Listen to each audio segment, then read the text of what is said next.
আপনাদের সামনে আজকে নিয়ে আসলাম আরও একটি নতুন ভিডিওতে আপনাদের সবাইকে স্বাগতম। আপনাদের এর আগের ভিডিওতে দেখেছেন আমার দেশি মুরগির বাচ্চাগুলো আমার খামারের ভিতরে ব্লোডিং করছিলাম।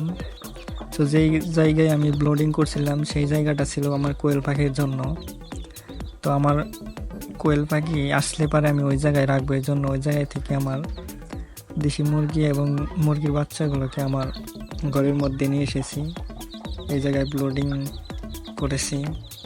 মাশাআল্লাহ, দেখতে পাচ্ছেন কি কিউট সুন্দর আমার দেশি মুরগির বাচ্চাগুলো।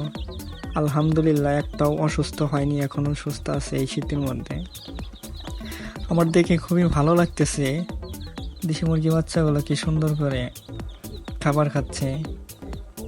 মাশাআল্লাহ, খুবই সুন্দর। আর 2 দিন পর আমার দেশি মুরগির বাচ্চাগুলোকে ভ্যাকসিন করব।